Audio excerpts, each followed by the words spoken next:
देखो ध्यान से आओ, मैंने आप लोगों को माई सिक्वल को डाउनलोड करना बताया, मैंने आप लोगों को माई सिक्वल को इंस्टॉल करना बताया।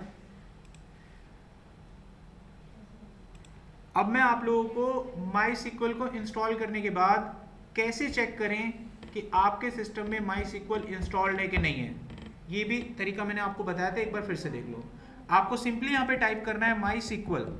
अगर ये माई सिक्वल यहाँ पर आपको दिखा, एप्स में देखना, एप्स में, ठीक है, कभी यहाँ पे देख के खुश हो जाओ सर्च अरे ये नहीं होता, ठीक है, एप्स में देखना, एप्स में आना चाहिए, ठीक है। अगर आ रहा है तो इंस्टॉल्ड है। अब अगर ये इंस्टॉल्ड है तो कनेक्ट भी करके देख लेना, अगर कनेक्ट नहीं हो रहा है तो आपने इंस्टॉलेशन में कर दिए गड़बड़, ठीक है। अब कनेक्ट कैसे करके देखेंगे, देख लो। इसको सबसे पहले कनेक्ट करके देखो कमांड लाइन पे, यानी शेल पे कनेक्ट करो, शेल पे जाना, इसे खोल देना इसको। हाउ टू कनेक्ट, टॉपिक का नाम है हाउ टू कनेक्ट सिक्वल।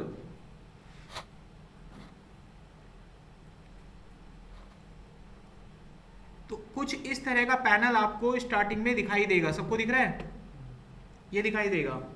अब आपको सिक्वल कैसे कनेक्ट करना होता है देखिएगा। सबसे पहले आप सिक्वल के अंदर जाएंगे, ऐसे लिखेंगे, कमांड होगी स्लैश लगा के सिक्वल, एंटर करना है। ये कमांड्स अपने पेपर पे लिख लो, याद हो जाएंगी, वीडियो से देख सकते हो तो देख लेना, ठीक है। अच्छा, इतना करने के बाद एंटर करना। एंटर करने के बाद आप सिक्वल में तो आ जाओगे, लेकिन अब आपको सिक्वल अपनी मशीन से कनेक्ट करना होगा। आपने जो सेटअप है इस मशीन में डाला हुआ है ना सिक्वल का, इससे कनेक्ट करना है। कनेक्ट कैसे करते हैं, यहाँ पे आप लिखेंगे कनेक्ट। अब कनेक्ट करने के लिए आपको सबसे पहले यूजर का नाम डालना पड़ेगा। यूजर का क्या नाम होता है सिक्वल में, रूट। अब वो जो सिक्वल है वो आपकी इस मशीन पे चल रहा है, इस मशीन पे। जब हमारे कोई सर्वर, हमारा कोई सेटअप अपनी लोकल मशीन पे चलता है ना कभी भी, तो उसके सर्वर का जो नाम होता है, अभी मुझे यहाँ पे एक्चुअली सर्वर का नाम डालना है। क्या डालना है मुझे, सर्वर का नाम। तो हमारी लोकल मशीन होती है ना जिसमें हमारा सर्वर खुद चलता है, तो उसका नाम होता है लोकल होस्ट। क्या नाम होगा। अब यहाँ पर एक समझने वाली बात, कल को मान लो आप यहाँ से छोड़ के किसी कंपनी में काम करते हो और कंपनी वाले आपको बोलते हैं कि बेटा सिक्वल कनेक्ट कर लो अपनी मशीन पे, तो आप कहोगे सर मैंने तो सिक्वल इंस्टॉल ही नहीं कर रखा। तो ठीक है, तो इंस्टॉल कर। आपने इंस्टॉल कर लिया, अब वो आपको क्या, हो गया इंस्टॉल, हाँ जी हो गया इंस्टॉल। तो ठीक है, जल्दी से ना इंस्टॉल कर, सर्वर ना ऊपर है उससे कनेक्ट कर ले, मैं तेरे को सर्वर का नाम और वो भेज रहा हूँ, जल्दी से कनेक्ट कर ले। अब तुम कहोगे सर्वर ऊपर है, ये क्या चक्कर है, कुछ गड़बड़ आ गया हो बच्चा। सर्वर ऊपर से क्या मतलब है, सर्वर तो मेरी मशीन में है, मैंने तो सेटअप यहाँ डाला है। अब वो एक्चुअली ये कह रहा है कि जिस डाटाबेस पे तुमको काम करना है ना, वो डाटाबेस किसी और मशीन में है। जिस पे आपको काम करना है ना, वो डाटाबेस कहाँ है, किसी और मशीन पे है। आप उस मशीन से कनेक्ट हो लो और उस मशीन से कनेक्ट कर लो अपने सिक्वल को। तो मैं यहीं से लाइव अपने सिक्वल को उस मशीन से कनेक्ट कर लूंगा। वो कैसे होगा, वो मुझे उस सर्वर का नाम बताएगा। किसी भी सर्वर का नाम जो होता है उसको आईपी एड्रेस बोलते हैं। क्या बोलते हैं, आईपी एड्रेस। टोटल कितनी डिजिट का होता है, ये बेसिक जानकारी है, ये तो पता होनी चाहिए। आईपी एड्रेस कितने डिजिट का होता है। जब भी किसी कोर्स में जब एडमिशन लेते हैं तो आपसे क्या पूछते हैं, पहले ग्रेजुएशन कर रखी है, आईटी का कोर्स करते हो तो क्या पूछते हैं, बीसीए बीटेक है कि नहीं, क्यों पूछते हैं वो, हाँ मिनिमम। इससे क्या पता लगता है, ये बेस अच्छा होता है। आईपी एड्रेस 12 डिजिट का होता है, 3 डिजिट के 4 पेयर होते हैं। कभी देखना आप, ऐसे देखा है कभी आपने 192.235.16.34 ऐसे आता है ना आईपी एड्रेस लिखा हुआ है ना, 3 डिजिट के 4 पेयर। और अगर इनको और ध्यान से आपने क्लास ली होती, क्लास कॉलेज में आपने ईमानदारी से पढ़ाई करी होती, तो आपको इसकी क्लास का पता चलता। नेटवर्क 4 तरह के होते हैं, लैन, मैन, वैन, पैन, ठीक है। सबसे बड़ा नेटवर्क होता है वैन, उससे नीचे नेटवर्क होता है मैन, उससे नीचे होता है लैन, सबसे छोटा होता है पैन। नेटवर्क की क्लास से पता चलता है किस तरह का नेटवर्क है। अगर आपका नेटवर्क पर्सनल नेटवर्क है, पर्सनल नेटवर्क होता है जिसकी दायरा 10 मीटर का होता है। अगर मैं अपने लैपटॉप को अपने फ़ोन से कनेक्ट करना चाहता हूँ तो मैं कौन सा मीडियम यूज करूँगा, ब्लूटूथ। मैं ब्लूटूथ से कनेक्ट कर सकता हूँ ना, उसका जो दायरा होता है मैक्सिमम 10 मीटर का होता है। अब ये जो कनेक्टिविटी क्रिएट होगी, ये कनेक्टिविटी क्रिएट होगी पैन एरिया नेटवर्क। और इसमें अगर मैं अपनी मशीन को आइडेंटिफाई करूँ, अब देखिए मैंने अपनी मशीन को इससे कनेक्ट किया है, अब ये मेरी मशीन का एक एड्रेस दिखाएगा, कभी डिटेक्ट करूंगा तो इसका एड्रेस दिखाएगा 19 की सीरीज। अगर किसी मशीन का एड्रेस 19 सीरीज आ जाए तो दिमाग लगाने ना, बैठा लेना, ये पेन नेटवर्क है, इन्हें छोटे डिवाइस से कनेक्ट हुआ है। पुलिस ऐसे पढ़ी लिखी होती है, वो अपने साथ लेके घूमती है ऐसी नहीं होती भाई, उसने उसको रिश्वत दी और वो बन गया रेफरेंस और सिफारिश देके। वही लोग केस सॉल्व नहीं कर पाते हैं, जो ढंग का होगा ना उस केस सॉल्व कर लेगा, वो उसी बंदे को अपने साथ लेके जाएगा जो इन चीज़ों की नॉलेज रखता है, ठीक है। और जो ऑफिस में आपको नेटवर्क मिलेंगे ना, उसमें पोर्ट नंबर आएगा 172, इसका मतलब लैन केबल से कनेक्टेड है आपके लैपटॉप। ये तो किताबों में पढ़ते हैं, यहाँ थोड़ी ना पढ़ाएंगे अब आपको। अंधेर नगरी करके आ जाते हैं फिर बच्चा, वो तो रटता है, आगे की जिंदगी दुखी करता है अपनी, ठीक है, छोड़ो उसको। यहाँ पर आ जाते हैं, तो मुझे सर्वर का नाम डालना पड़ेगा। मेरी लोकल मशीन है, मेरी लोकल मशीन का सर्वर नेम होता है लोकल होस्ट। किसी और की मशीन होगी तो भाई उसका आईपी एड्रेस डालूंगा, समझ में आ रही है बात? ऐसे करके बात क्लियर हो रही है कुछ किसी को? ऐसे करके ऐसे डलता है। तो किसी भी मशीन से अगर कनेक्ट होना है, ऑफिस वाले आपको बोले तो तुरंत क्या कहो उससे, भाई आईपी एड्रेस दो, सर्वर नेम बताओ मुझे, पोर्ट का नंबर बताओ। 3 चीज मांगना, सर्वर नेम 4 चीज मांगना। यूजर नेम हो सकता है कुछ और हो उनका, जरूरी नहीं रूट हो, कुछ भी हो सकता है। User name, server name, port number और पासवर्ड। अगर इनमें से कोई भी चीज देने से मना कर दे, सीधा मेल में लिख देना I don't have required information so I can't do this. Proper requirement जब तक आप पे नहीं होगी, आप कैसे कनेक्ट कर दोगे किसी चीज को, ठीक है। तो ये चीजें होती है, वो कर लेना। अभी देखिए हम लोकल मशीन से कनेक्ट कर रहे हैं, तो यहाँ पर डलेगा लोकल होस्ट। तो अब आप इस क्लास में ये भी सीख गए हैं कि किसी दूसरी मशीन से कनेक्ट करते समय क्या ध्यान रखना है और कैसे कनेक्ट होता है। हो जाएगा कनेक्ट आपका, ठीक है। लोकल होस्ट पे गए, लोकल होस्ट के बाद ये जैसे यूजर है और मैं कनेक्ट कर रहा हूँ किसी चीज को, मैं कनेक्ट कर रहा हूँ, किस चीज की आवश्यकता होती है, पोर्ट की। तो जब आप फिजिकल मीडियम यूज करते हो तो पोर्ट आपको दिखता है, टचिंग होता है, वो फील होता है। लेकिन जो डिजिटल होता है ना, उसमें पोर्ट जो होते हैं नंबर होते हैं, पोर्ट के नंबर होते हैं। जो डिजिटल मीडियम होता है ना, कोई भी सॉफ्टवेयर होता है, उसमें पोर्ट के नंबर होते हैं, हमेशा याद रखना।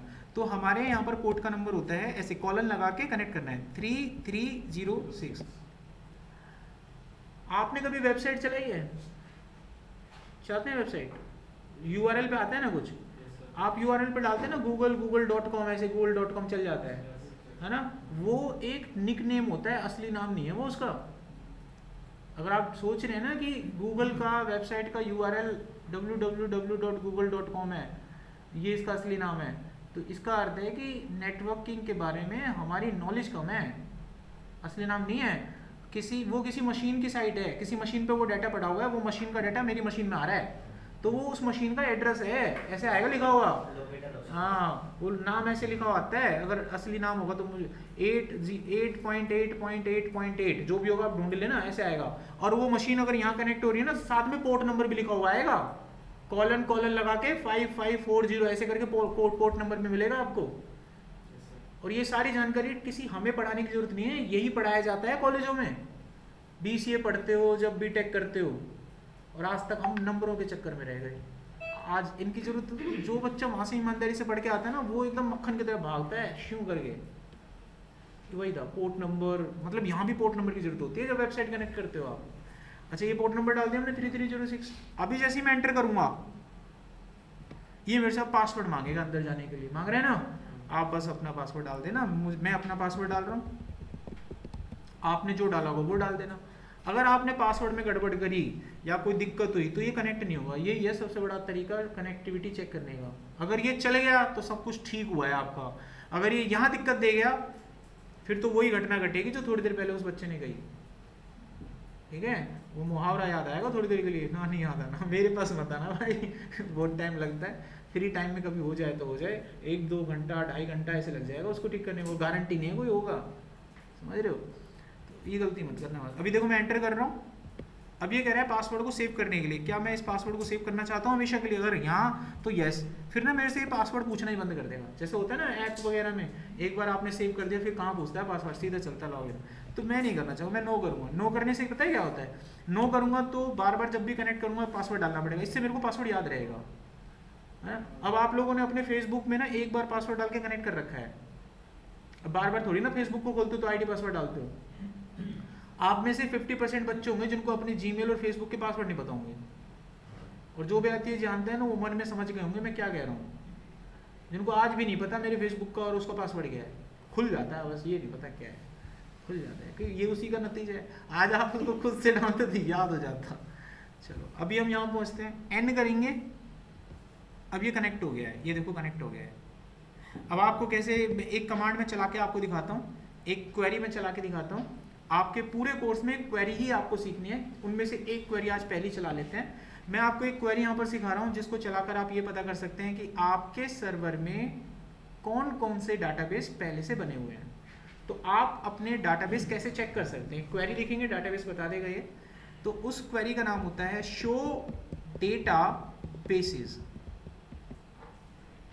आप जैसे ही रन करेंगे ना, आपके मशीन में जितने भी डाटाबेस होंगे सारे आ जाएंगे। ये सारे डाटाबेस बने हुए हैं। अगर ये कमांड चल गई तो आप बेचिंत होके अपना बाहर आ जाना, ये हो गया कनेक्ट, सब ओके, सब परफेक्ट है। अब ये सारी चीज़ें मैंने आपको बता दी हैं, अपनी मशीन में इंस्टॉल करके चेक कर लेना, वेरीफाई कर लेना सब ठीक ठाक है कि गड़बड़ तो नहीं है। ठीक है, अब इससे बंद कैसे करते हैं देखो। अब आप कहोगे बंद करने में क्या है, बटन दबा दो बंद हो गया। ये लैपटॉप है, ठीक है, इसको बंद ऐसे भी तो कर सकते हैं, स्टार्ट बटन को 4 सेकंड दबा के रखो, बट स्टार्ट बटन को मत छोड़ो, धीरे धीरे अपने आप ही शट डाउन हो जाएगा, है ना। तो इसको शट डाउन करना नहीं बोलते, इसको बोलते हैं गला घोटना, जबरदस्ती इसको फोर्सफुली खत्म करना, उसको सुलाना, समझ रहे हो बात। तो एक दिन क्या होगा, वो सच्ची में गला घुट जाएगा। Got it my point. तो ऐसे करने से क्या होता है, आप सर्वर पे काम कर रहे हो, सर्वर पे काम करो तो सर्वर की इज्जत करो, वरना वो आपके डाटा को करप्ट करने में देरी नहीं लगाएगा। तो इससे अगर एग्जिट होना है ना, तो एग्जिट होने के लिए कमांड बताई गई है, क्विट। हो गया बंद। अब आप कहोगे सर वैसे भी तो हो जाता है, वैसे भी तो यहाँ से भी तो होता है बंद, ये डायरेक्ट भी तो होता है बंद। करोगे तो क्या होगा, एक दिन तुम्हें खुद पता लगेगा मशीन चालू नहीं हो रही आज, क्या हो गया ये तो सो गया, होता है कि नहीं होता। तो सेम चीज़ होती है। अब क्विट कमांड क्यों बनाई गई है, कमांड किसी पर्पज से बनाई हो ना। जब आप क्विट करते हो ना, तो अपने बैकएंड के जो रिसोर्सेज होते हैं, जो मशीन चलती है ना, जिस आपकी मशीन की रिसोर्सेज ऑक्यूपाई करती है, चाहे वो रैम हो चाहे वो सीपीयू हो, उनको सही तरीके से रिलीज करती है। नहीं तो उनको सही तरीके से ना करके जबरदस्ती से रिलीज करती है, और उस चक्कर में खत्म, सिस्टम करप्ट हो जाता है। आई होप कंप्लीट हो गया आज का सेशन। इससे एक दिन में आज देखो आपने इतना पढ़ा, आप अगर 1-2 क्लास मिस कर गए सब खराब हो जाएगा। ऑनलाइन में ना 50% समझ में आता है, याद रखना, ऑनलाइन में ही समझ में आता है जितना भी समझ में आता है। जितने भी बच्चे रिवीजन क्लास लेते हैं ना कभी भी, वो सारे के सारे ऑनलाइन वाले ही होते हैं।